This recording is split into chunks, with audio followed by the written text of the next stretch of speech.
जबकि श्रीमद् भागवत दर्पण जो ग्रंथ है हमारे समक्ष में रखी हुई है, उसमें से कुछ कथाएं आपके सामने प्रस्तुत करेंगे। आपका तो हमें पता नहीं, लेकिन हमें ये पहला अवसर प्राप्त हुआ है अष्टमी में कहीं जाकर या तो सुनने का या तो कथा करने का। तो अगर आपका भी ऐसा हाल है कि इस अष्टमी में ये पहला दिवस है जब आप कहीं पर पहुंच पाए हैं, तो बड़ा सुंदर धन्यवाद देना चाहेंगे श्रीमान श्रीमती अश्नील जी को कि हमें ऐसा अवसर प्रदान किया कि हम भी ये जो बहती गंगा है उसमें आकर नहा लें।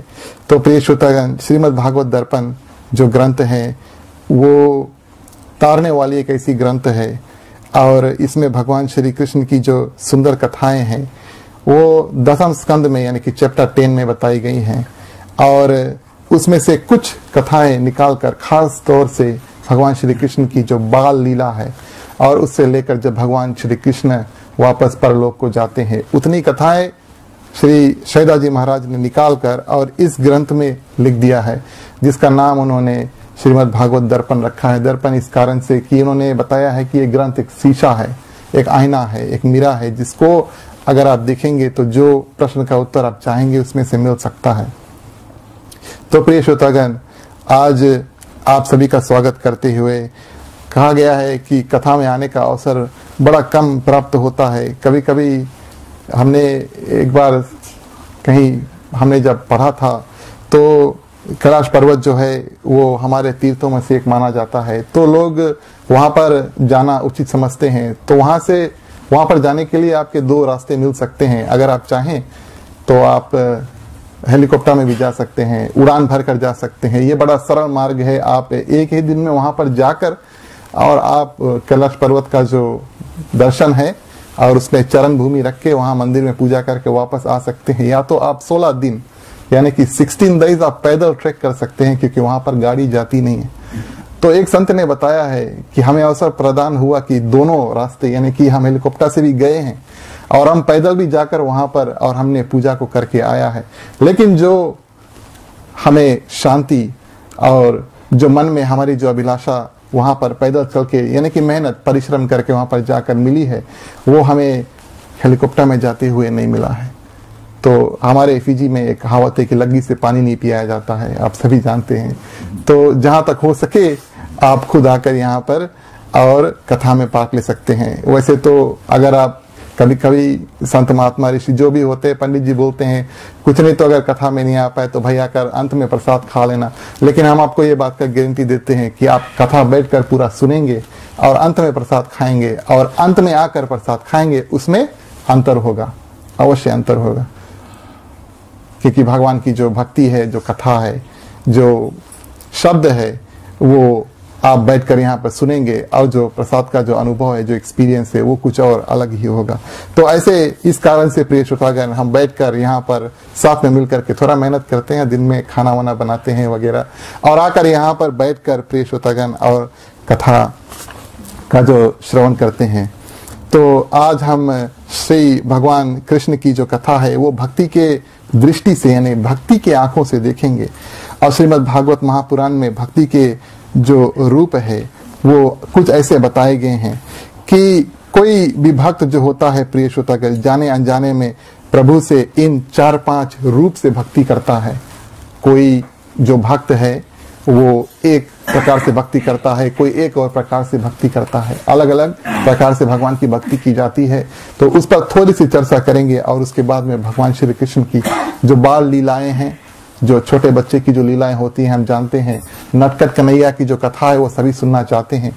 हमारे सामने अभी आर्यन बैठे हैं, उसका माथा देखने लायक है प्रिय श्रोतागण, जितना चंदन था वो लगाकर और आराम से बैठा है। तो ये नटखट कन्हैया जो होते हैं प्रिय श्रोतागण, उनकी जो कथाएं हैं सभी सुनने के लिए उतावले होते हैं। और याद रहे, हम जब आपसे इस भक्ति के अलग अलग रूप का वर्णन करेंगे तब कुछ लोग एक अलग अलग रूप से भक्ति करेंगे। मुश्किल से आपको कोई ऐसा व्यक्ति या संत मिलेगा जो 4 या 5 रूप से भक्ति करेगा। कोई एक ही रास्ता को पकड़ेगा, उसी रास्ते में भगवान को पा लेगा।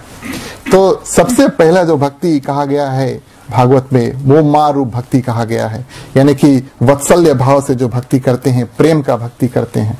अगर आपके अंदर प्रभु के प्रति माँ वाला प्रेम है, वो होता है प्रिय श्रोतागण, जिस प्रकार से माँ यशोदा ने और वृंदावन में भगवान का प्रेम किया था।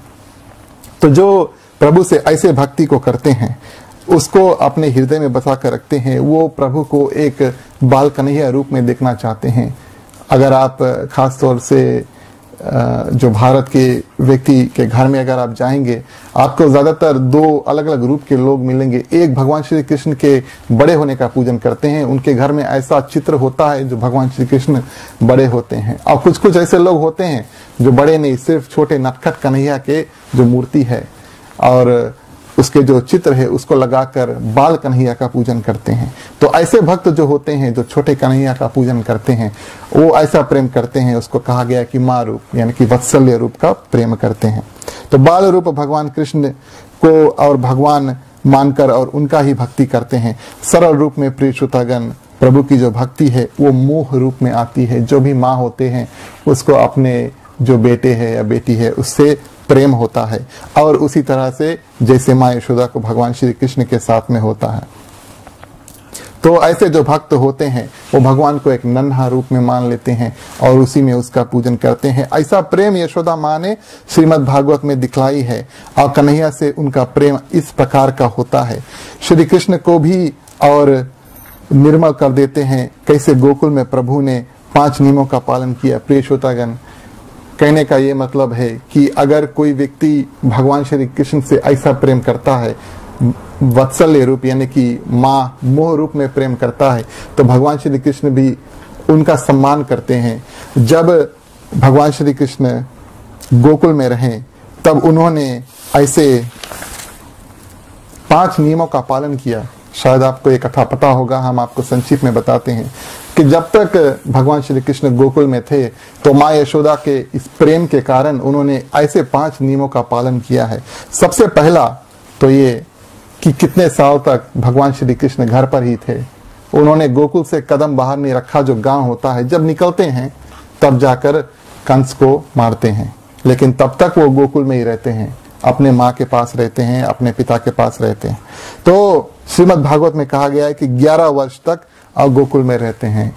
कहीं कहीं पर अगर आप देखेंगे तो कहा गया कि 14 वर्ष भगवान श्री कृष्ण और गोकुल में रहते हैं। तो कम से कम 11 वर्ष भगवान श्री कृष्ण माँ के साथ में होते हैं। उनका जो प्रेम है और उसका उत्तर देने के लिए दूसरा जो नियम होता है, तो पहला नियम ये कि इतने दिन तक वो घर से बाहर नहीं निकले, माने कि जो गांव है उससे बाहर नहीं निकले। दूसरा ये कि आश्चर्य की बात है, लेकिन अपना जो बाल है वो कटाते नहीं है जब तक गोकुल में रहते हैं। कन्हैया के जो छोटे छोटे चित्र है वो देखने लायक होती हैं। प्रिय श्रोतागण, उनके जो बाल है इतने सुंदर बाल होते हैं, लेकिन उनको कभी कटलाते नहीं। जब तक कंस का वो वध नहीं कर देते तब तक कन्हैया अपना बाल जो है वो नहीं काटते हैं। तो ऐसे ये उनका जो दूसरा नियम था। और बाल इतने सुंदर होते हैं प्रिय श्रोतागण कि 11 वर्ष तक भगवान श्री कृष्ण के जो बाल है वो देखने लायक थी। एक और बात, जब तक गोकुल में रहे कन्हैया छोटे रूप में, तब तक उनके हाथ में कोई भी हथियार नहीं था।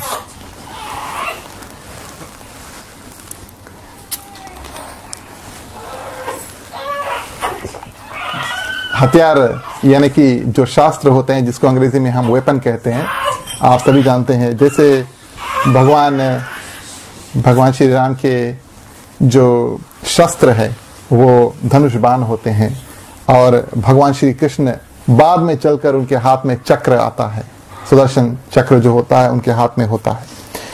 लेकिन जब तक वो गोकुल में रहे प्रिय श्रोतागण, उनके हाथ में कोई शस्त्र नहीं था।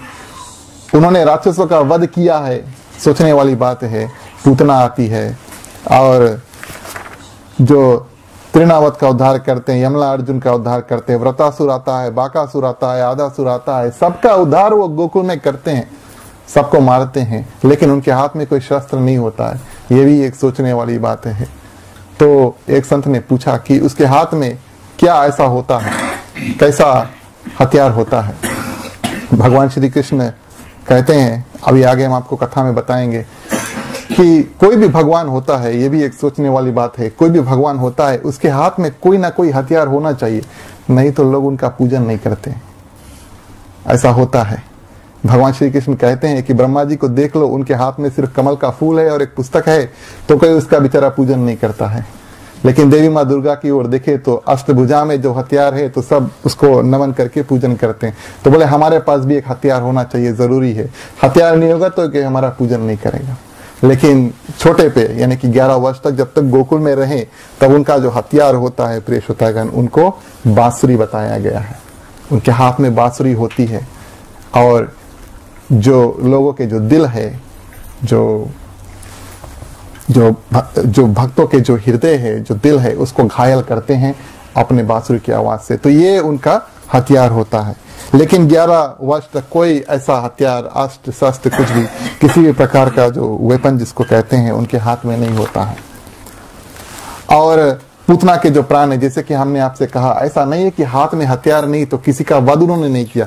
पूतना का वध किया दूध पीते पीते, आप सभी कोई कथा को जानते हैं। तिरणावत का उद्धार करते हैं, जो हवा रूप पृथ्वी पर गिराकर और अपना वजन बढ़ाकर, लेकिन कोई अस्त्र शस्त्र कुछ इस्तेमाल नहीं करता। यमलार्जुन का ऐसे ही उद्धार करते हैं पांव से, और व्रतासुर, बकासुर, आदासुर, इन सब का वध करते हैं, लेकिन हाथ में कोई शस्त्र नहीं उठाते। ऐसे कन्हैया ने ऐसा जो नियम है, ऐसा नियम बनाया कि जब तक मैं गोकुल में रहूंगा तब तक मैं कोई शास्त्र नहीं उठाऊंगा। और ये माँ का जो प्रेम है, जो वत्सल्य भक्ति का जो रूप है, उसके कारण प्रभु ने कहा कि नहीं, हम गोकुल में कोई भी शास्त्र नहीं उठाएंगे। और पांचवी जो प्रकार की जो नियम है कन्हैया के, जो गोकुल में रहते हैं, शायद आप जानते हैं कि वो जब तक गोकुल और वृंदावन में थे तब तक अपने जो पाँव में वो जूते नहीं पहनते थे। खाली गोड़ जिसको हम कहते हैं, नंगे पाँव जिसको हम नंगे पाँव कहते हैं, नंगे पाँव ही और चलते थे, क्योंकि उन्होंने कहा कि हम जो गाय, बछड़े, गौ माता वगैरह के लिए ही इस पृथ्वी पर आए हैं। तो जब उनके पैर में और कोई जूते नहीं है तो हम कैसे जूते पहन सकते हैं। इसी कारण से कन्हैया जब तक गोकुल में रहते हैं तब तक और किसी भी प्रकार का जो जूता है वो नहीं पहनते। तो ऐसे 5 नियम प्रिय श्रोतागण भगवान श्री कृष्ण ने माँ के जो प्रेम है, जो वत्सल्य भक्ति है, इसके कारण निभाया है गोकुल में। और सिर्फ माँ यशोदा ने नहीं, भगवान शंकर भी जब आते हैं भगवान श्री कृष्ण से मिलने के लिए बाल रूप में, जो भी कोई भगवान श्री कृष्ण को बाल रूप में पूजन करता है या तो आकर मिलता है, वो सब मोह यानी कि वत्सल्य भक्ति, माँ का जो प्रेम है, उस रूप में आकर मिलता है। तो दूसरी भक्ति प्रिय श्रोतागण, वो श्रृंगार की भक्ति कहा गया है। यानी कि ये जैसे एक प्रेमी जो है, जो प्रेमी है, अपने प्रेमिका के साथ में ऐसी भक्ति, ऐसे प्रेम जो करता है, उसको श्रृंगार की भक्ति बताई गई है। ऐसा भक्ति जो है श्रीमद् भागवत में वो गोपियों ने किया है।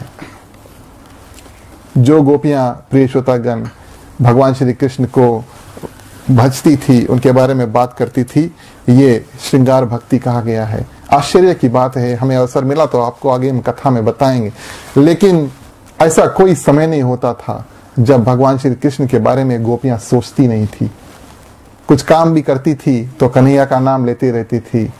और जब जाती थी, उन जमाने में कुआं वगैरह होता था, नदी वगैरह होती थी, तो ये भी आश्चर्य की बात है, लेकिन एक महिला जो नारी है वो अकेले नहीं जाती थी, थोड़ा झुंड बनाकर सब जाते थे पानी लाने के लिए वगैरह वगैरह, ऐसा होता था।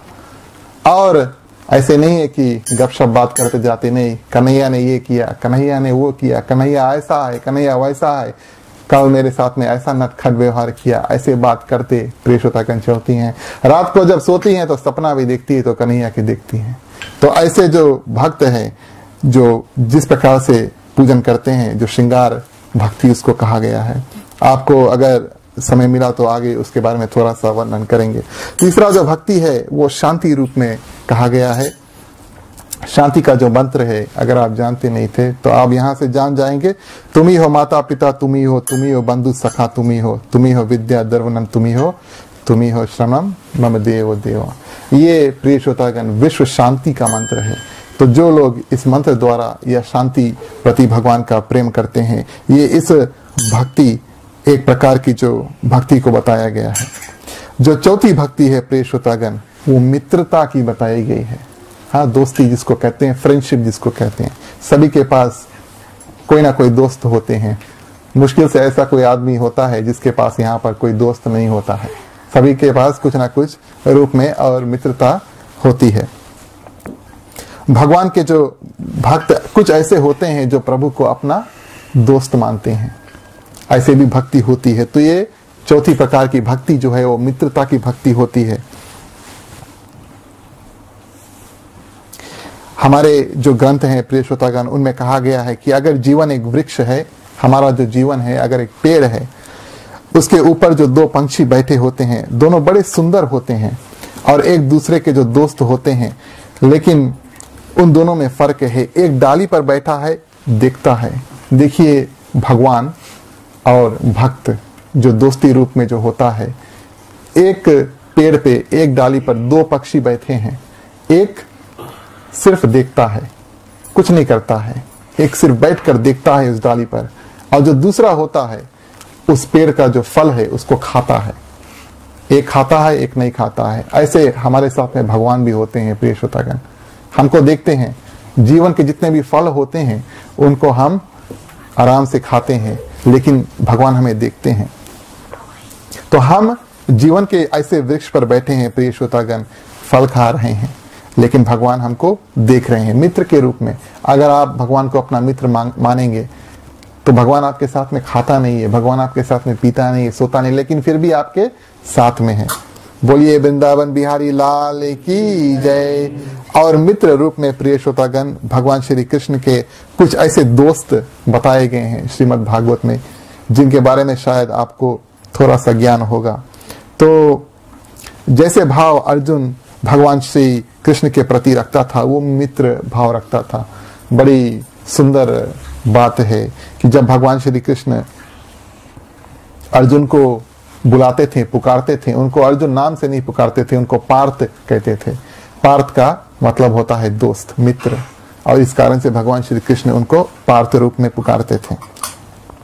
और श्रीमद् भागवत में प्रिय श्रोतागण, भगवान श्री कृष्ण के तीन दोस्त, खास तौर से तीन दोस्त कहे गए हैं। ज्ञान के मार्ग पर चलने वाला एक एक दोस्त अलग अलग मार्ग, अलग अलग रास्ते पर चलता है, और भगवान श्री कृष्ण का दोस्त होता है। उद्धव नाम का भगवान श्री कृष्ण का ज्ञान पर चलने वाला दोस्त होता है। कर्म के मार्ग पर चलने वाला कौन होता है? अर्जुन। कर्म माने काम करो, जो भगवान श्री कृष्ण कहता है। तो उद्धव को जो भगवान श्री कृष्ण ज्ञान देता है, उस ज्ञान से अपना जीवन को चलाता है। कर्म जो भगवान श्री कृष्ण अर्जुन को कहता है करने के लिए, वही काम अर्जुन करता है। इस कारण से वो कर्म के मार्ग पर चलता है। और जो भक्ति के मार्ग पर चलने वाला कौन दोस्त होता है? बोलो भाई, सुदामा। भक्ति पर चलने वाला जो मित्र होता है उसका नाम सुदामा है।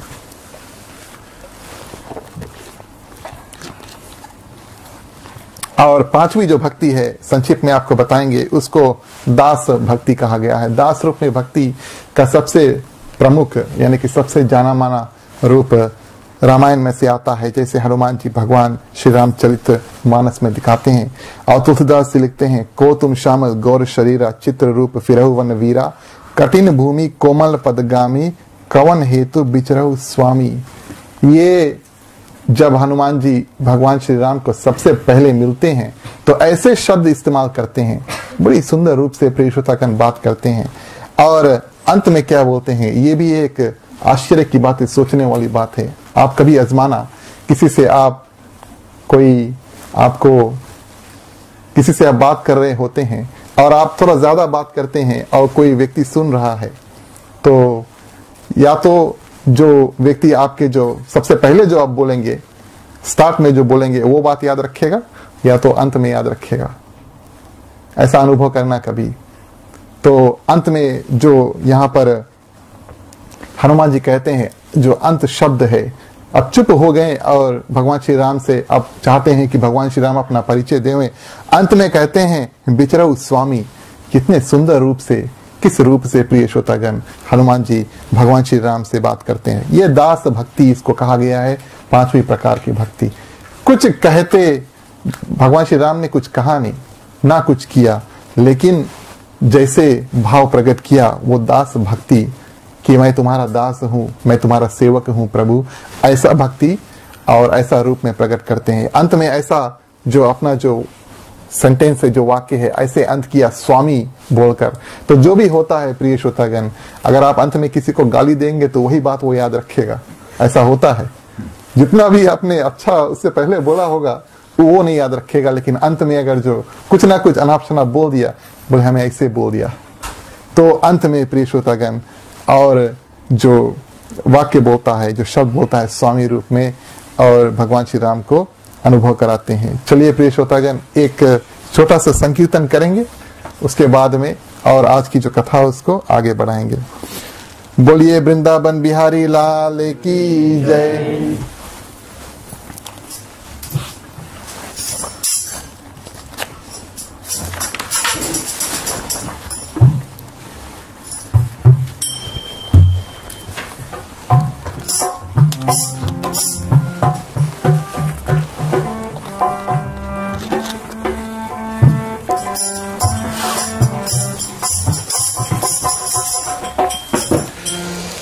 कृष्ण कन्हैया बंसी बजैया, रास रचैयो रे, मेरे मन बसियो रे।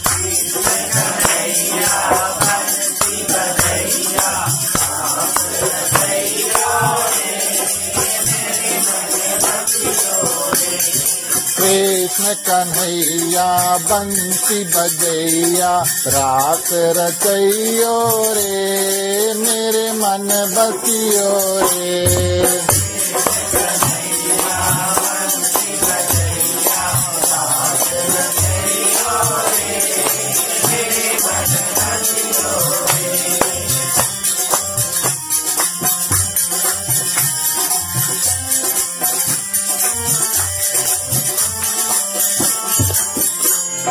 जय यदुनंदन जय जगबंदन, जय वासुदेव देवकी नंदन।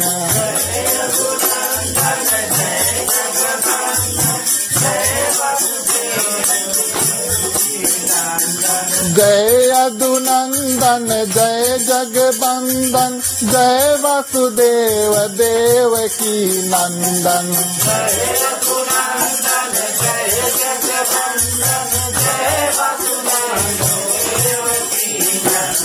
रास रचैयो रे, मेरे मन बसियो रे। कृष्ण कन्हैया बंसी बजैया, रास रचैयो रे, मेरे मन बसियो रे।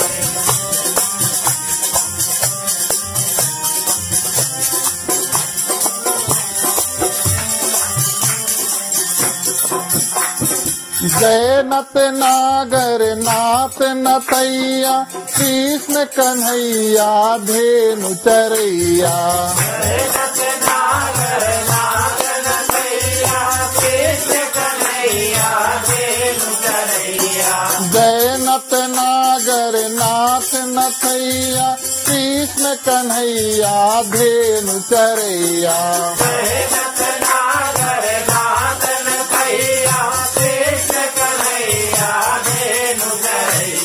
रास रचैयो रे, मेरे मन बसियो रे।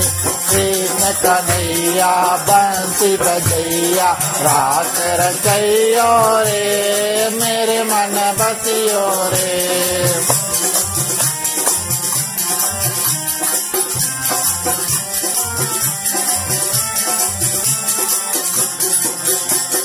मात पिता के बांध छुड़ायो, उग्रसेन को राज दिलायो। मात पिता के बांध छुड़ायो, उग्रसेन के राज दिलायो। मात पिता के बांध छुड़ायो, उग्रसेन को राज दिलायो। मात पिता के बांध छुड़ायो, रास रचैयो रे, मेरे मन बसियो रे। कृष्ण कन्हैया बंसी बजैया, मेरे मन बसियो रे।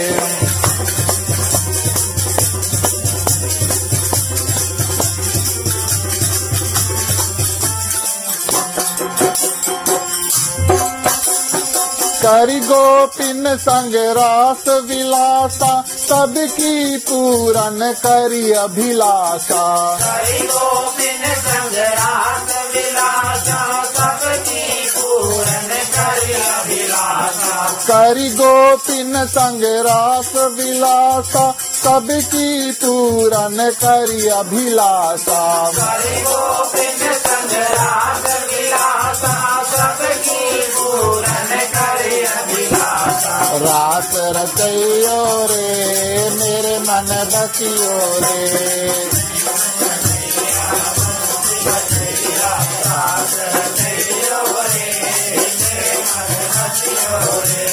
कृष्ण कन्हैया बंसी बजैया, रास रचैयो रे मेरे मन बसियो रे, मेरे मन बसियो रे, मेरे मन बसियो रे।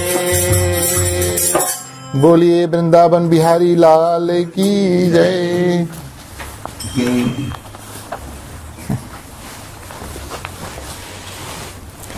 धन्यवाद प्रिय श्रोतागण। तो ये संक्षेप रूप में जो भक्ति के 5 रूप होते हैं, इन 5 रूप में से किसी भी एक रूप को कोई भी व्यक्ति जो है वो अपनाता है तो प्रभु उनको स्वीकार करते हैं। जैसे कि हमने आपसे वर्णन किया, या तो हनुमान जी को स्वीकार करते हैं, या तो माँ की जो भक्ति है, या अपने मित्र जो सुदामा अर्जुन वगैरह की जो भक्ति है उनको स्वीकार करते हैं। तो ऐसे ऐसे कोई रूप में भी आप भक्ति करेंगे तो प्रभु आपकी भक्ति को अवश्य जो स्वीकार करेंगे और फल उसी प्रकार देंगे। जितनी भक्ति करेंगे उतना ही प्रभु आपको फल देंगे।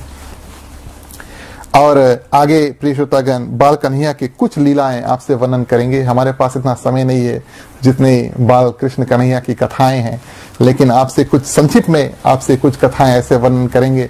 आप कोशिश करेंगे कुछ ऐसे कथाओं को वर्णन करने के लिए जो शायद हमने पहले प्रस्तुत नहीं किया होगा। तो प्रिय श्रोतागण ये जो कथाएं हैं श्रीमद् भागवत से ही आती है। और श्री कृष्ण और बलराम जब छोटे बच्चे होते हैं तो वहीं से कथा को लेकर चलेंगे। लोग बड़ी उत्साह के साथ में बाल कन्हैया की जो नटखट कन्हैया की जो कथा है वो सुनना चाहते हैं। तो श्री कृष्ण और जो बलराम होते हैं, याद रहे बलराम भगवान श्री कृष्ण के बड़े भाई होते हैं। शेषनाग अवतार धारण किए, लक्ष्मण का रूप लिए, लेकिन पहले आते हैं और भगवान श्री कृष्ण के साथ ही में रहते हैं। तो भगवान श्री कृष्ण और बलराम छोटे बच्चे के रूप में, और यहां से कथा लेकर चलेंगे जब वो चल नहीं पाते हैं, यानी कि बाल रूप में होते हैं लेकिन अभी चलना सीखा नहीं है, बकैया भाग रहे हैं, लगभग वहां से कथा लेकर चलेंगे। तो भागवत में कहा गया है कि चल नहीं सकते थे लेकिन फिर भी चल सकते थे 4 पांव पर। लोग 2 पांव पर चलते हैं, लेकिन बलराम और भगवान श्री कृष्ण 4 पांव पर चलते हैं, माने बकैया चलते हैं। चारों जो है 2 हाथ आगे और 2 पैर, तो 4 पांव उसको कहा गया है। ऐसे रूप में भगवान श्री कृष्ण और बलराम अभी घूम रहे हैं, यानी कि पैदल चलना 2 पैर पर अभी सीखा नहीं है। तो एक बार क्या होता है प्रिय श्रोतागण, माँ यशोदा जो होती है उन दोनों को घर के कमरे में छोड़ देती है, दूध वगैरह पिलाकर कमरे में छोड़ देती हैं, और माँ जो होती है प्रिय श्रोतागण घर के काम में लग जाती हैं। आश्चर्य की बात यह है कि उन जमाने में भी, ये 5000 वर्ष पहले की बात है, उन जमाने में भी ऐसा जो नियम था कि जब बच्चे सो रहे होते तो भैया चलो थोड़ा घर के काम कर ले जाए। ऐसा नहीं कि जाकर थोड़ा हम भी रेस्ट कर लेना ही, चलो थोड़ा घर के काम कर लिया जाए। तो भगवान कन्हैया को सुलाकर और क्या करते हैं, माँ यशोदा घर के काम में लग जाती है। ऐसा होता है। और कन्हैया और बलराम प्रिय श्रोतागण 4 पांव पर यानी कि बकैया चल रहे हैं। क्या करते हैं, घर से बाहर निकल जाते हैं, चलते हैं। उन जमाने में ये अपस्टेज और डाउनस्टेज वाला चक्कर नहीं था, सभी कुछ एक ही लेवल पे होता है। तो कमरे में से बाहर निकल के, और जो घर का जो दरवाजा है अभी तो हम बंद रखते हैं, उन जमाने में तो दरवाजा अगर था भी तो बंद नहीं करते थे। गांव में कभी ऐसा होता नहीं था प्रिय श्रोतागण की दरवाजा बंद करते थे। तो दरवाजा खुला था और बड़े सुंदर रूप से कन्हैया और बलराम दोनों 4 पांव पर निकल जाते हैं। और निकलकर कहां पर जाते हैं, घर के पास ही में गौशाला होता है, यानी कि जहां पर नंद बाबा अपने जो गाय हैं उनको चराते थे, उनका जो ग्रास वगैरह जो है, घास वगैरह जो है वो देते थे। तो घर के बगल में गौशाला जिसको है वो कहा जाता था, और वहां गौशाला में चल देते हैं। और जहां पर गाय बंधी होती है तो माँ क्या करते हैं, ढूंढते ढूंढते यशोदा माँ आती है, घर के अंदर कमरे में जाती है, कन्हैया नहीं मिलता है तो पूरे घर को पहले छान मारती है, बोले बाहर कैसे जाएंगे, अभी तो छोटे बच्चे हैं। और कन्हैया यहाँ पर गौशाला में घर के बाहर। तो जब अंदर नहीं मिला तब थोड़ा और घबराती है, जोर जोर और बुला बुला कर क्या करती हैं, गौशाला के जब पास आती है तब देखती है कि कन्हैया और बलराम गायों के साथ में और वहां पर रेंग रहे हैं चार पांव पर, यानी कि बकैया चल रहे हैं। तो आकर देखती है कि दोनों को उठाकर और वापस अंदर लेकर जाती है। और इधर भगवान अपने मन में क्या सोच रहे हैं प्रिय श्रोतागण, कि मन में ये सोच रहे हैं कि जब माँ यशोदा उनको उठाती है तो डर जाती है और इनको डांटती हैं, बोले कि अगर जो गाय है अपना सिंग तुम्हें मार देती तो क्या होता, ऐसा माँ बोलती है। और कन्हैया अभी बोल नहीं पा रहे हैं, अभी तो बकैया चल रहे हैं, मन में सोचते हैं कि ये हमें सिंग नहीं मार सकते, इन्हीं के लिए तो हम गोकुल में आए हैं, ये हमें किसी भी प्रकार से हानि नहीं प्रकाश कर सकते हैं। और ऐसे नहीं, हमारा जो नाम है वो गोपाल पड़ गया है। आप जानते हैं भगवान श्री कृष्ण के एक ऐसा नाम होता है वो गोपाल होता है। गोपाल का ये अर्थ है कि गौओं का पालन करने वाला। उन जमाने में जब लोग नाम वगैरह धरते तो बड़े सरल नाम धरते थे। तो जो गौपाल करते थे यानी कि गायों का रक्षा करते थे उनको गोपाल धर देते हैं, यानी कि गायों का जो सेवन वगैरह करने वाला, पालने वाला, उसको गोपाल नाम धर दिया। तो ऐसे नहीं, कन्हैया बोलते हैं कि ऐसे नहीं मेरा नाम गोपाल पड़ा और ये हमारा जो है किसी भी प्रकार से हानि नहीं पहुंचाएंगे। और गौओं का जो पालन पोषण करने के लिए तो हम अवतार धारण किए हैं। वास्तविक तौर पर प्रिय श्रोतागण, पशु पक्षियों का जो भगवान श्री कृष्ण बड़े प्रेमी होते हैं, खास तौर से जो गाय के साथ में बड़े प्रेम करते थे। इसी कारण से हमने आपसे पहले वर्णन किया, अपने पांव में जो जूते नहीं पहनते थे, कि मेरे प्रिय जो गाय बछड़ों हैं उनके पैर में किसी भी प्रकार के जूते नहीं हैं। तो मैं भी गोकुल के जो रज भूमि है, जो पृथ्वी है, उसमें नंगे पांव चलूंगा। आज भी अगर आप जाएंगे प्रिय श्रोतागण तो वृंदावन और गोकुल में कई ऐसे भक्त मिलेंगे आपको जो पैदल चलते हैं वहां पर, इस कारण से कि उस पृथ्वी पर प्रभु के नंगे पांव जो है वो चले थे। तो वो जो रज है यानी कि जो मिट्टी है, जो मिट्टी का जो धूल है जिसको कहते हैं, वो प्रभु के जो चिन्ह है वहां पर रखे हुए हैं। और तो माँ क्या करती है, इन दोनों को उठाकर फिर से अंदर कर देती है, घर के अंदर ले जाकर और फिर धर देती है। और थोड़ी देर बाद कन्हैया और बलराम फिर से निकलते हैं। बच्चे एक बार एक जगह पर शांत नहीं बैठ सकते, अगर आप नहीं जानते तो आज जान लेना। तो थोड़ी देर बाद कन्हैया और बलराम फिर से निकलते हैं और फिर से उसी चार पांव पर क्या करते हैं, किधर जाते हैं, अब घर के अंदर जाते हैं, रसोई में यानी कि किचन में जाते हैं।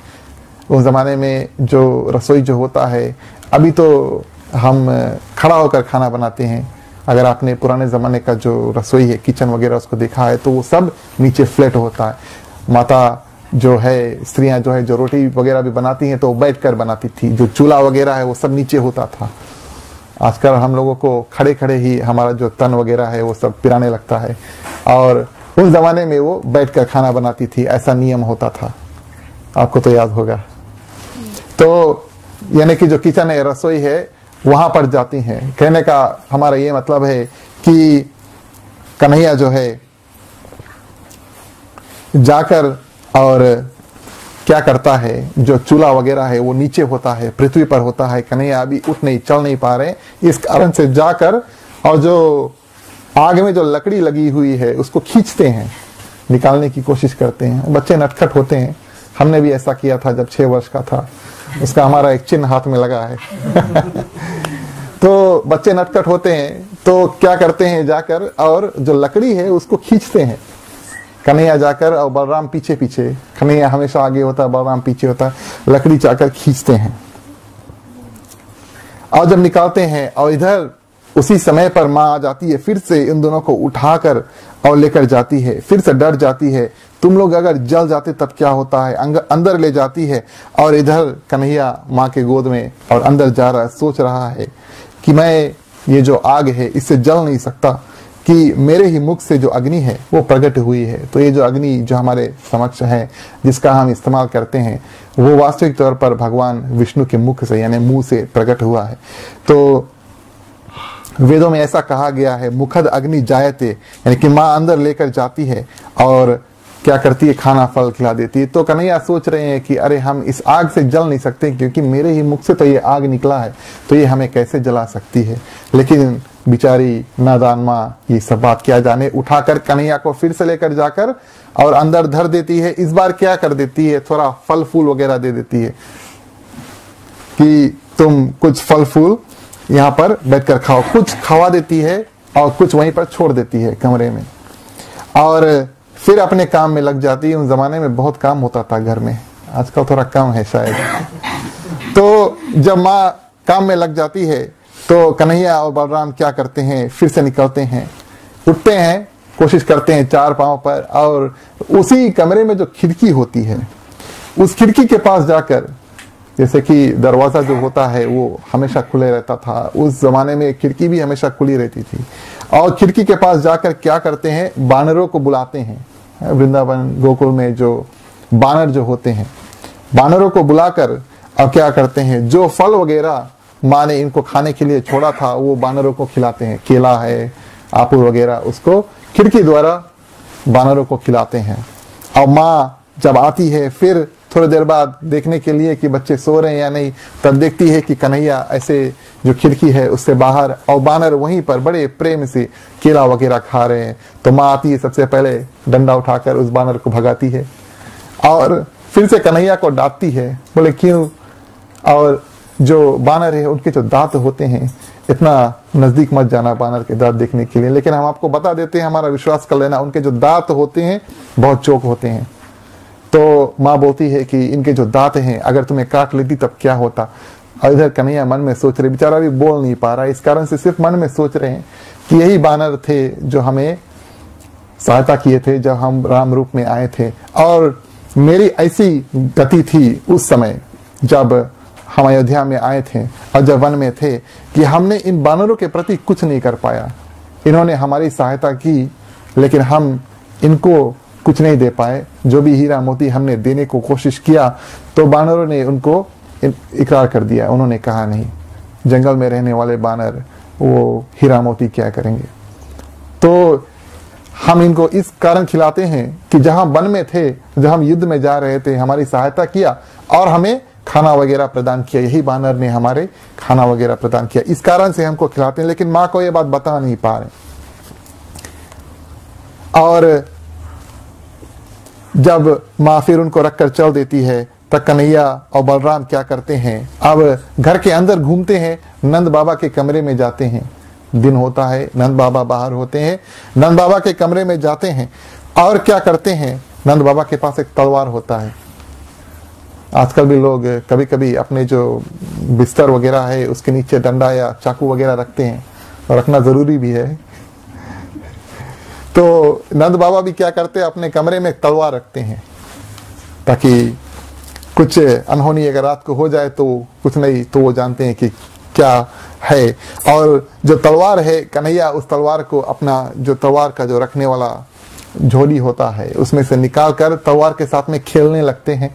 अब बलराम पीछे पीछे होता है, जितना भी डांट लगता है दोनों को साथ में लगता है माँ से, लेकिन काम सब कन्हैया करने वाले होते हैं, नटखट होते हैं। तो क्या होता है, और जब माँ आकर देखती है तो कन्हैया तलवार लेकर और बैठा है, और तुरंत माँ आती है उस तलवार को खींचकर और इन दोनों को उठा कर ले जा रही है। कन्हैया मन में सोचते हैं, जैसे कि हमने आपसे कहा कि मेरे पास कुछ ना कुछ हथियार शास्त्र होना चाहिए, नहीं तो मेरी कोई पूजा नहीं करेगा। जैसे ब्रह्मा जी के पास कुछ नहीं है तो उनका कोई पूजन नहीं करता, कुछ ना कुछ हथियार अवश्य होना चाहिए क्योंकि मैं देवता हूँ। लेकिन माँ से बोल नहीं पाते, और फिर क्या करती है, फिर से माँ कमरे में रखकर और चल देती है। फिर से माँ कमरे में रखकर चल देती है और कुछ खिलौना को देकर चल देती है। मौका पाकर दोनों भाई क्या करते हैं, फिर से घर से बाहर निकलते हैं, एक तालाब के पास जाते हैं।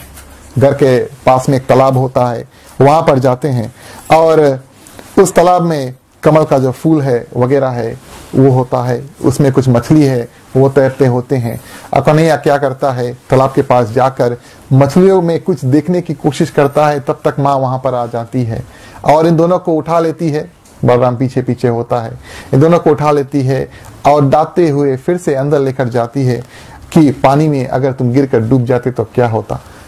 तो कन्हैया सोचता है कि भाई मैं तो विष्णु भगवान का रूप हूँ, मैं तो क्षीर सागर में ही रहने वाला हूँ, और मैं इस पानी में कैसे, छोटे से जो जल है जो उसमें कैसे डूब सकता हूँ। तो ये हमारी ये कहावत है कि चुल्लू भर पानी में डूब मरना, ये हम इंसानों मनुष्य के लिए, भगवान के लिए नहीं है, क्योंकि भगवान तो खुद क्षीर सागर में रहने वाले होते हैं। और माँ फिर से अंदर उसको लेकर चल देती है। और एक बार क्या होता है, एक तोता यानी चिड़िया जिसको है, उसको देखता है भगवान कृष्ण, तो उसको खिलाने की कोशिश करता है। फल जो कमरे में होता है उसको उठाकर और तोता आकर खिड़की पर बैठ जाता है और फल खिलाता है। उसी समय माँ देख लेती है और फिर से डांटती है, तोते को भगाती है और फिर से डांटती है कि तुम उसको क्यों, अगर तुम्हारे आंख में चोंच मार देता, आप जानते हैं ना तोते के पास तो चोंच होता है, वो मार देता तब क्या होता। और भगवान इस मन में क्या सोच रहे हैं, इस बार क्या सोचते हैं कि वो तोता नहीं है भाई, वो तो सुखदेव मुनि है, जो हमारी जो कथा है वो हमारे सभी भक्तों के पास पहुंचाता है। तो सुखदेव मुनि प्रियश्रोतागण ऐसे संत होते हैं जो अंडे के रूप में, जब भगवान शंकर माँ पार्वती को जब भागवत की कथा सुना रहे होते हैं एक पेड़ के नीचे एकांत में, भगवान शंकर सोचते हैं वहां पर कोई था नहीं, लेकिन तोते के रूप में, अंडे के रूप में घोंसला में ऊपर सुखदेव मुनि जी थे और इन्होंने पूरा जो कथा है सुन लिया है। और वहां से जब अंडा फोड़ कर निकलते हैं तो भगवान शंकर उनको मारने की कोशिश करते हैं, लेकिन नहीं, जिन्होंने भागवत की जो कथा सुन ली है वो तो वैसे भी अमर हो गया है, उसको कोई मार नहीं सकता है, लेकिन भगवान शंकर फिर भी मारने की कोशिश करते हैं। तो वही तोता उड़कर जब जाता है सुखदेव मुनि रूप में और पूरे ग्रंथ है उसको लिखता है। बोलिए वृंदावन बिहारी लाल की जय। और प्रिय श्रोतागण, आखिरी बार कथा में चलिए, कन्हैया फिर से निकलता है, बलराम दौड़कर क्या करते हैं, फूल और कांटों में जाकर हाथ घुसा देते हैं। यह भी आश्चर्य की बात है कि जो सुंदर, सबसे सुंदर फूल दुनिया में होते हैं उन पेड़ में कांटे भी होते हैं। ऐसा होता है, जो सबसे सुंदर फूल होता है देखने में बहुत सुंदर होता है, अगर आप उसको देखेंगे कांटे उसमें ज्यादा से ज्यादा अवश्य होंगे। तो कन्हैया और बलराम खेलते खेलते ऐसे ही फूल और कांटे वाला पेड़ में अपना हाथ घुसा देता है और कांटे उन्हीं फूलों में होते हैं, जैसे कि हमने आपसे कहा, जो बहुत सुंदर होते हैं। लेकिन कांटों का जो काम है वो फूल की रक्षा करना है, ताकि हम जैसे लोग उस फूल को तोड़ नहीं पाए, या तो तोड़े तो याद रखे कि भाई हाँ हमने ऐसे फूल को तोड़ा था। तो जब माँ देखती है आकर तो दाती है, और अगर हाथ तुम्हारा कट जाता तो क्या होता। इधर कन्हैया मन में क्या सोच रहे हैं कि प्रिय श्रोतागण, मैं अपने भक्तों के जो रास्ते में से सब कांटे हैं उसको हटा देता हूं। मेरा यही काम है कि मेरे भक्त के रास्ते में जितने भी कांटे हैं, जो मेरा पूजन, मेरा भजन करते हैं, उनके रास्ते से सब कांटे मैं हटा देता हूं। ठीक उसी तरह जैसे भगवान श्री कृष्ण रामचरितमानस में, और श्री राम पीछे, लखन बीच में और सीता माँ जैसे कतार बनाकर जब वन में चलते हैं, भगवान श्री राम आगे चलते हैं, बीच में माँ सीता और अंत में यानी कि सबसे पीछे लक्ष्मण। तो संतों ने प्रश्न किया कि भाई लक्ष्मण जब गया है भगवान श्री रामचंद्र जी का सहायता करने के लिए, उसको मदद करने के लिए, तो वो आगे आगे क्यों नहीं चलता, रास्ता साफ करे, कांटे हटाए तो भगवान श्री राम चलेंगे। लेकिन नहीं, भगवान श्री राम के जो सोच ऐसी है प्रिय श्रोतागण कि लक्ष्मण हमारे भक्त हैं और हमारे भक्त के रास्ते का कांटा साफ करना हमारा काम है। इस कारण से सबसे आगे भगवान श्री राम चलते हैं और जो भी रास्ते का कांटा होता है हटाते हैं, तब माँ सीता और लक्ष्मण जो भक्त होता है साथ में चलते हैं। तो ऐसे भगवान होते हैं। तो समय की और थोड़ा नजर दौड़ाएंगे। चलिए एक दो और आपको बाल लीलाएं सुनाएंगे, उसके बाद में आज की जो कथा है उसको अंत करेंगे। तो थोड़ा और जब बड़ा होते हैं, अब कथा वहां से लेकर चलेंगे जब कन्हैया और बलराम दोनों चलने लगते हैं और बोलने लगते हैं। ये भी एक ऐसी समय होती है जिसको अंग्रेजों ने टेरिबल टूस कहा है, कि जब चलने लगते हैं तो एक और मुसीबत है। तो थोड़ा रोते काम है, लेकिन उनका संभालना भी एक काम है। तो वेट लॉस में कोई जाना चाहे तब ऐसा हो सकता है। तो जब ऐसे चलने लगते हैं तो स्वाभाविक तौर पे बालक दोनों बोलना और चलना, आश्चर्य की बात है, लेकिन बोलना और चलना दोनों लगभग में एक समय शुरू करते हैं। जो बालक होते हैं लगभग में एक समय शुरू करते हैं। और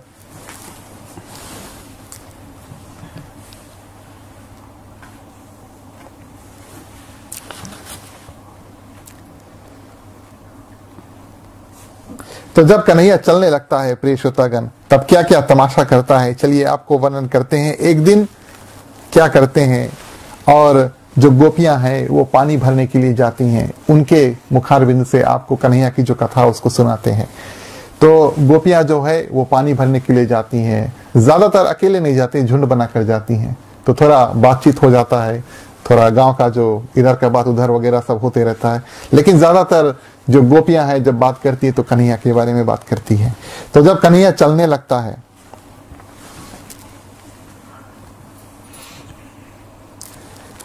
तो, और जब बोलने लगता है प्रिय श्रोतागण, तो माँ यशोदा जो है, जिसे हम अपने बच्चों को सिखाते हैं कि हमारे जो शरीर के जो अंग हैं, बॉडी के जो पार्ट्स है, कान को दिखाकर कहते हैं कि ये कान है, और नाक को दिखाकर कहते हैं कि ये नाक है। तो ऐसा ऐसा सिखाते हैं। तो कन्हैया को माँ यशोदा ने भरपूर रूप से सब कुछ सिखाया कि ये आंख है, ये नाक है, ये कान है, वगैरह वगैरह। तो गोपियां क्या करती हैं, आकर कन्हैया को टेस्ट करती हैं। जब माँ यशोदा के घर पर आती है तो कन्हैया से पूछती है कि कन्हैया तुम्हारे आंख कहाँ है। तो कन्हैया अपने आंख को स्पर्श करेगा, यानी कि छुएगा। कन्हैया तुम्हारे नाक कहाँ है, तो कन्हैया क्या करेगा, अपने नाक, ये नाक है मेरा। तो उसमें एक गोपी थोड़ी नटखट होती है और वो चाहती है कि कन्हैया को किसी ना किसी रूप से अपने कान पकड़ा दे। तो लोग जब होते हैं थोड़ा बदमाशी वगैरह करते हैं तो हम उनको कान पकड़ा कर नोटी कोना में बैठा देते हैं। तो वो गोपी यही चाहती थी कि कन्हैया किसी न किसी रूप से अपने कान पकड़ ले। तो उस गोपी से बोलती है कि कन्हैया तुम्हारे कान कहाँ है। हाँ, कन्हैया थोड़ा दुविधा में फंस गया, बोले मैं पूरे संसार को चलाना चाहता हूँ, ये मुझे चला रही है। हाँ, ऐसे करती है। और अब सोचता है कि अगर हमने अपना जो कान है उसको नहीं पकड़ा, तब ये गोपी फिर माँ यशोदा को जाकर ताना मारेगी कि भाई तुमने सब कुछ सिखा दिया, कान तो सिखाया नहीं कहाँ पे। अगर पकड़ लिया तो सोचे कि अरे आज हमने काना को अपना कान पकड़ा दिया। और अंत में सोचते हैं कि हमें कुछ ना कुछ करना पड़ेगा। क्या करती हैं, उठकर आते हैं। अब कन्हैया थोड़ा चलने लगता है, उठकर आती है। वो जो गोपी जिसने कहा था उसका कान पकड़ के उसके कान में जोर से चिल्लाती है, बोले ये रहा कान। तो ऐसे ऐसे कथाएं प्रिय श्रोतागण कन्हैया करते हैं वहां पर। और जब चलने लगता है, आगे आपको कथा बताते हैं, जब चलने लगता है तब क्या क्या तमाशे करते हैं। एक दिन गोपियां क्या करती हैं, पानी भरने के लिए कुआं के पास जाती है। उन जमाने में टेप वगैरह नहीं होता है, तो जाकर कुआं में पानी भरती है। अब बात करने का जो बड़ा अच्छा अवसर है वो प्राप्त हो जाता है। सभी स्त्रियां क्या करती, एक साथ जाती है वगैरह, पानी भरती है। तो एक एक गोपी अपनी अपनी जो कथा है वो सुनाती है। झुंड में पानी भरते हैं, पानी कम शायद बात ज्यादा होता है, तो बात वगैरह होती है। एक गोपी बोलती है कि कल मैं जब पानी भरने के लिए जमुना नदी जा रही थी, पानी और जो जल है, ऐसा हुआ। इस गोपी बोलती है कि मैं सुबह थोड़ा देर से उठा तो इसलिए स्नान नहीं कर पाया, और खाना वगैरह बनाने के लिए, पानी भरने के लिए, और हम चल दिया जल्दी से नदी से पानी भर कर लाओ। और किसी न किसी तरह से कन्हैया ने मुझे देख लिया रास्ते में, और जब मैं पानी भर कर ला रही थी तो एक पत्थर मारकर और मेरी जो मटकी है उसको फोड़ दिया। और गोपी क्या क्या करती हैं, अपने जो मटकी है अपने सर पर होती है, तो जब मारकर फोड़ देता है तो पूरा पानी गिर जाता है। कन्हैया बोलता है तुम सवेरे नहाया नहीं था तो तुम नहा लो। ऐसे करता है, पता नहीं कैसे उनको पता लग जाता है, परमेश्वर है। तो ये एक गोपी बोलती है। तो इससे थोड़ा बढ़कर तो एक और गोपी कुछ कथा बताती है। एक और गोपी बोलती है, अपनी कहानी बताती है कि मैं जब घर से निकली, मटका में घी भरकर बेचने के लिए मैं जा रही थी, और उसी तरह कन्हैया क्या करते हैं, पत्थर मारकर फोड़ दिया, बोले आज तुम पंचामृत से नहा लो। ऐसे करते हैं। और बोलते हैं, अंत में बोलते हैं कि तुम्हारा जो तन है वो बहुत चिकना हो जाएगा। घी लगाने से जो तन है बहुत चिकना हो जाता है, तो लोग ज्यादातर घी लगाते हैं चिकना बनने के लिए। बोले अपने जो तन है उस पर बहुत तंदुरुस्त होते हैं, इस कारण से घी लगा लो, तो पूरे घी से नवा दिया। और एक और गोपी क्या कहती है कि मेरे और मेरी जो सहेली, हम दोनों बैठे थे, हमारे पास कुछ करने के लिए था नहीं, तो हम दोनों नदी के घाट पर बैठे थे और बात कर रहे थे। पता नहीं कहाँ से कन्हैया आकर, और क्या करते हैं, हमारे जो बाल हैं, उन जमाने में लंबा लंबा बाल थे इन लोगों के, तो चोटी बांध कर धरते थे, दोनों चोटियों को बांध देता है एक साथ में। इन लोगों को पता नहीं चलता, इतने जो बिजी थे बात करने में कि कुछ पता नहीं चलता पीछे क्या होता है। तो क्या करते हैं, दोनों का चोटी बांध देते हैं। अब ये दोनों घर जाना चाहती हैं खाना वगैरह बनाने के लिए, तब उठती हैं दोनों, एक इधर जाता है उधर, तो कहाँ जाएंगे, दोनों भड़ाम से गिर जाते हैं। उधर से कन्हैया हंस रहे हैं। तो ऐसे ऐसे लीलाएं प्रिय श्रोतागण कन्हैया करते हैं। आपको एक और कथा सुनाएंगे, उसके बाद में आज की जो कथा है उसको अंत करेंगे। और सब गोपियां जब बात करती हैं तो उसमें एक गोपी बड़ी शांत रूप से सुनती है। कभी कभी हमारे साथ में भी ऐसा होता है, तो झुंड में जब लोग बैठकर बात करते हैं तो 5 आदमी होते हैं, 4 आदमी बात करते हैं, इधर बात करते हैं, एक बड़ा शांत चित्त रूप में होता है। और हमारे अनुभव में जो शांत होता है उसके पास कुछ सुनने वाली कथाएं होंगी, लेकिन वो कहता नहीं है। हाँ, अगर कभी ऐसा अवसर प्राप्त हुआ, उन जो बड़ा, जिसको हम चुप्पा कहते हैं, उससे कुछ अगर बुलवाए तो उसके पास सुनने लायक कुछ कथा वगैरह कुछ आपको मिलेगा, अच्छा स्टोरी मिलेगा। तो एक बड़े शांत रूप में बैठी है, सबकी कथा सुन रही है, कुछ बोल नहीं रही है। तो जब सबकी बोलती बंद हो गई, थक गए बोलते बोलते, थोड़ा देर हो गया, तो सभी ने इनसे पूछा कि भाई तुम्हारे साथ भी कुछ ना कुछ व्यवहार करता होगा, हम सबको सताता है तो तुमको नहीं सताता क्या? तो नहीं भाई हम ठीक है, बोले हम आपकी कथा को सुनेंगे, हमारे पास कुछ नहीं है बोलने की। नहीं कुछ ना कुछ तो होगा, ऐसे लोग बात करते हैं। तो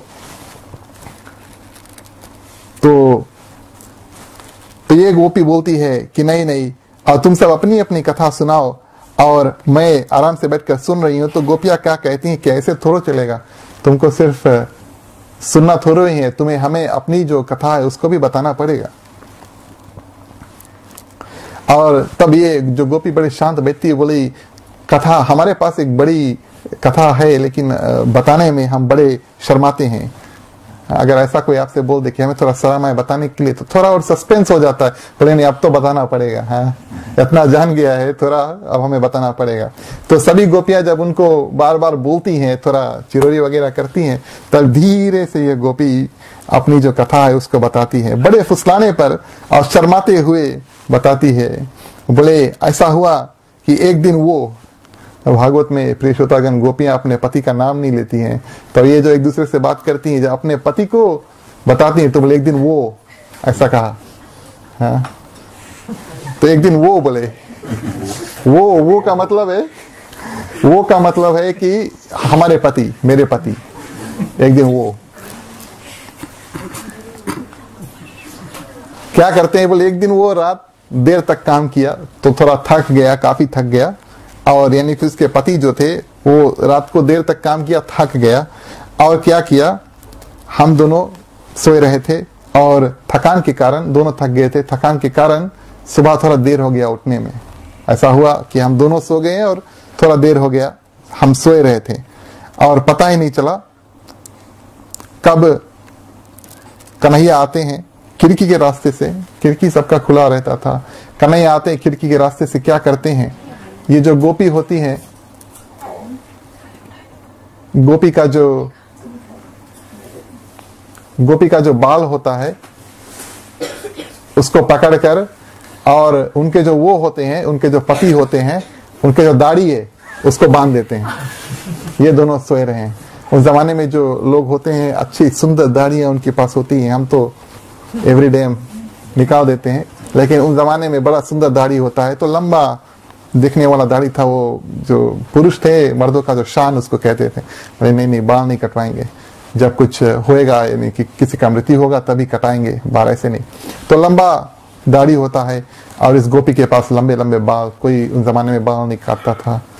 आजकल यहाँ पर हेयर ड्रेसर जो बाबा है काफी बिजी रहते हैं, अगर आप जाएंगे कभी बाल कटाने के लिए तो बांध देते हैं दाढ़ी, और दोनों बांध देते हैं और ये सोते हैं। कन्हैया बांध कर और खिड़की के द्वारे से निकल जाता है। बोले तुम लोगों का पनिशमेंट, तुम लोग सवेरे और देर तक सो गए। इस कारण से बांध कर चल देते हैं। ये लोग आराम से सो रहे हैं।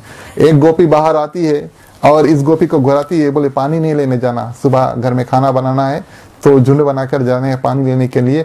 और ये गोपी अचक्के से जब उठती है तो वो तो उठ के जाने लगती है, लेकिन फिर से खिंच जाती है। ये सोचने वाली बात है कि जो पति का जो दाढ़ी है, उसके जो बाल है उसमें बंधा हुआ है, इसको पता नहीं है। चौक कर जब उठती है, बोले देर हो गया, देखती है धूप पूरा आ रहा है, सूर्य भगवान की जो रोशनी है वो अंदर आ रहा है, तो उठती है उठने के लिए, लेकिन फिर खिंच कर और जाती है। उधर पति चिल्लाता है, बोले क्या हुआ, बोले मेरे बाल क्यों खींच रहे हो। और इन दोनों को पता ही नहीं चला कब कन्हैया आकर दोनों बांध कर चल देता है। और उधर पड़ोसिन बोले चलो पानी लेने के लिए, तो गोपी बोलती नहीं तुम जाओ, बोले आज हमें थोड़ा देर हो गया, बोले हम बाद में आएंगे। तो ये बाहर वाली गोपी चल देती है। अब दोनों प्रिय श्रोतागण एक दूसरे को बोले तुम बांधा। उधर कन्हैया हंस रहे, देखा कन्हैया खिड़की के द्वारे से खोल लिया। और ये दोनों पति पत्नी प्रिय श्रोतागण। और अब यहाँ पर बात क्या हो जाती है कि खोलने की कोशिश करते हैं और खुलता नहीं है। बाल जब किसी का बन जाता, कभी ट्राई नहीं करना बड़ा दुख काटोगे। दोनों का बाल जब ऐसे बन जाता है और वो किसी न किसी रूप से खुलता नहीं है, कोशिश कर लेते हैं, खुलता नहीं है, तो क्या करते हैं, आप फैसला कर लेते हैं भैया काट देंगे, बाल काट देंगे, कोई टेंशन नहीं रहेगा, दोनों अलग अलग हो जाएंगे। तो चलो ठीक है।